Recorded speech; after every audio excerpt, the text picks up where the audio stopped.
Assalamualaikum warahmatullahi wabarakatuh. Kami dari kelompok 4 yang beranggotakan Tania Cahaya Permata Hidayat dengan NIM 10107057 dan Trisa Dipiarah Medianti dengan NIM 10107063. Di sini kami akan memaparkan mengenai perancangan basis data dari proyek kami yang berjudul Sistem Informasi Pemasaran Perumahan pada Pesona Permata Hijau 2. Apa itu basis data? Basis data adalah sekumpulan data terorganisir yang disimpan secara sistematis dalam sebuah perangkat elektronik atau komputer. Lalu, apa itu perancangan basis data? Perancangan basis data adalah sebuah proses untuk menentukan isi dan pengaturan data yang dibutuhkan untuk mendukung perancangan sistem. Tujuan perancangan basis data: A. Memenuhi kebutuhan akan informasi dari pengguna dan aplikasi yang digunakan. B. Menyediakan struktur informasi yang mudah dimengerti oleh pengguna. C. Mendukung kebutuhan pemrosesan dan beberapa objek kinerja dari suatu sistem database dan beberapa objek penampilan. Ada 6 fase proses perancangan basis data, yakni A. Pengumpulan data dan analisa. B. Perancangan basis data secara konseptual. C. Pemilihan DBMS. D. Perancangan basis data secara fisik. E. Implementasi sistem basis data. Di sini, saya akan menjelaskan mengenai pemodelan basis data. Yang pertama, yaitu ERD. ERD atau Entity Relationship Diagram adalah sebuah diagram yang digunakan untuk perancangan suatu database yang menunjukkan relasi antar objek atau entitas beserta atribut-atributnya secara detail, di mana dalam ERD memiliki 4 simbol, yaitu simbol entitas, relasi, dan atribut, serta garis yang menghubungkan antara simbol-simbol tersebut. ERD pada sistem ini terdiri dari 5 entitas, yaitu entitas admin, customer, pemesanan, rumah, dan pembayaran, di mana dalam setiap entitas memiliki atributnya masing-masing. Pertama, entitas customer memiliki atribut ID customer, nama customer, jenis kelamin, email, dan password customer. Kemudian, untuk entitas yang kedua yaitu pembayaran, memiliki atribut ID pembayaran, bank, bukti pembayaran, nama pembayar, ID pemesanan, tanggal pembayaran, dan jumlah. Dan entitas yang ketiga yaitu admin, memiliki atribut ID admin, nama admin, password admin, dan username admin. Kemudian, entitas yang keempat memiliki atribut ID rumah, nama blok, tipe rumah, deskripsi, gambar, dan harga. Kemudian, untuk entitas yang terakhir yaitu pemesanan, memiliki atribut ID pemesanan, ID rumah, ID customer, ID admin, alamat, status, tanggal pemesanan, pekerjaan, gaji, total, NIK, nomor telepon. Di mana dalam setiap entitas pasti memiliki satu primary key. Seperti dalam customer memiliki ID customer, dan dalam admin memiliki ID admin, kemudian dalam entitas rumah memiliki ID rumah, dan pada entitas pemesanan memiliki ID pemesanan, kemudian pada ID pembayaran memiliki ID pembayaran. Dalam setiap entitas pasti memiliki hubungan atau relasi dengan entitas lainnya. Yang pertama yaitu ID ke entitas customer yang memiliki relasi dengan pemesanan dengan relasi melakukan dengan kardinalitas 1 ke 1. Hal tersebut dikarenakan satu customer hanya dapat melakukan satu pemesanan, dan begitupun sebaliknya, satu pemesanan hanya dapat dilakukan oleh satu customer. Kemudian, admin memiliki hubungan dengan pemesanan dengan relasi mengelola dengan 1 ke N, di mana satu admin mengelola banyak pemesanan.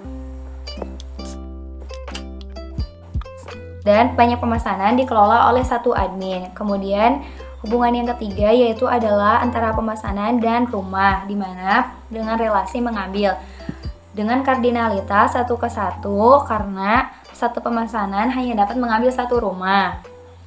Kemudian kardinalitas yang terakhir adalah pemesanan memiliki pembayaran dengan kardinalitas 1 ke 1.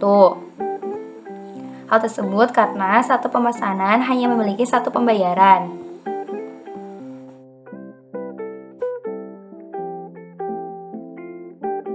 Dan pemodelan basis data yang kedua yaitu kamus data.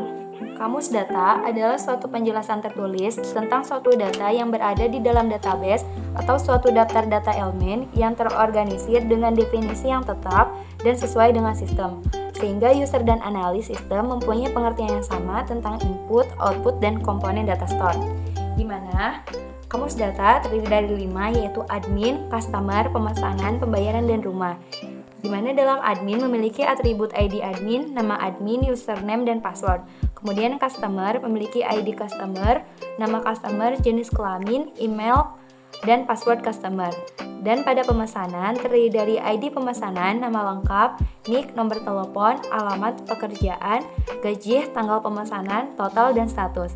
Dan yang keempat yaitu pembayaran dengan ID pembayaran, nama pembayar, bank, tanggal pembayaran, jumlah, dan bukti pembayaran. Dan kamus data yang kelima yaitu tentang rumah, di mana terdiri dari ID rumah, nama blok, tipe rumah, harga, gambar, dan deskripsi. Struktur tabel. Struktur tabel merupakan suatu tempat penyimpanan data. Penciptaan tabel dilakukan dengan menentukan struktur tabel. File struktur disebut juga sebagai kolom atau atribut. Setelah struktur dibentuk, selanjutnya dapat diisikan data pada setiap file.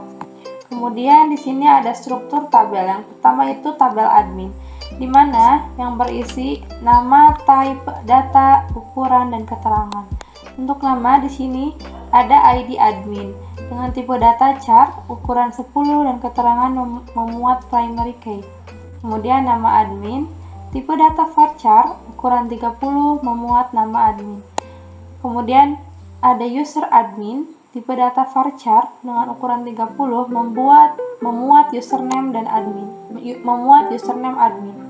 Kemudian ada password admin dengan tipe data varchar ukuran 30 memuat password admin.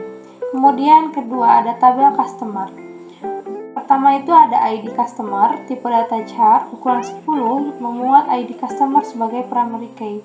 Kemudian nama customer, type data varchar ukuran 30 memuat nama customer. Kemudian ada jenis kelamin, tipe data enum, ukuran 30 dan keterangan memuat jenis kelamin customer. Kemudian ada email. Untuk email itu tipe datanya varchar, ukuran 50 memuat email customer. Kemudian ada password customer. Di password customer ini tipe datanya ada varchar dengan ukuran 30 memuat password customer.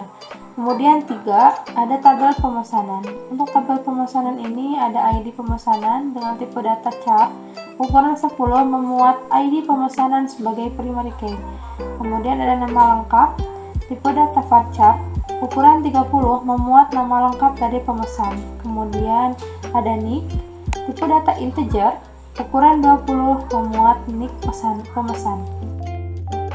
Kemudian ada nomor telepon dengan tipe data integer, ukuran 20 memuat nomor telepon pemesan. Kemudian ada alamat dengan tipe data varchar, ukuran 50 memuat alamat pemesanan. Kemudian ada pekerjaan dengan tipe data varchar, ukuran 20 memuat pekerjaan pemesanan. Kemudian ada gaji, ada tabel gaji, ada gaji dengan tipe data integer, ukuran 11 memuat gaji pemesan. Kemudian ada tanggal pemesan, tipe data date, dan keterangan memuat tanggal pemesan. Kemudian ada total, itu ada tipe datanya integer, keterangannya memuat total pemesanan. Kemudian ada status, yang tipe datanya enum, memuat status pemesanan apakah sudah dibayar atau belum. Kemudian ada tabel pembayaran. Tabel pembayaran ini terdiri dari ID pembayaran, tipe data char, ukuran 10 memuat ID pembayaran sebagai primary key. Kemudian ada nama pembayar, tipe data varchar, ukuran 30 memuat nama pembayar dari pemesan. Kemudian ada tanggal pembayaran, tipe datanya date, ukurannya tidak didefinisikan, keterangannya membuat tanggal pembayaran dilakukan. Kemudian ada bukti pembayaran, tipe datanya teks, keterangan memuat bukti pembayaran yang telah dilakukan. Kemudian ada bank, tipe datanya varchar, ukuran 30 memuat bank pada saat melakukan pembayaran. Kemudian ada jumlah dengan tipe data integer, ukuran 30 memuat jumlah pembayaran. Kemudian 5 ada tabel rumah. Di tabel rumah ini terdiri dari ID rumah, nama blok, tipe rumah, harga rumah, gambar, dan deskripsi. Untuk ID rumah, di tipe datanya char, ukuran 10, keterangan memuat ID rumah sebagai primary key. Kemudian ada nama blok, tipe datanya varchar, ukuran 10 memuat nama blok rumah sebagai identitas. Kemudian ada tipe rumah, tipe data varchar, ukuran 20 memuat tipe rumah yaitu ruko, komersil, atau subsidi. Kemudian ada harga rumah. Untuk harga rumah ini bertipe data integer, ukuran 11, keterangan memuat harga rumah. Kemudian ada gambar, bertipe data teks, keterangan memuat gambar rumah. Kemudian ada deskripsi, tipe datanya teks, memuat informasi tambahan dari data rumah. Demikian presentasi dari kelompok kami. Terima kasih atas perhatiannya ya. Kurang lebihnya mohon maaf. Wassalamualaikum warahmatullahi wabarakatuh.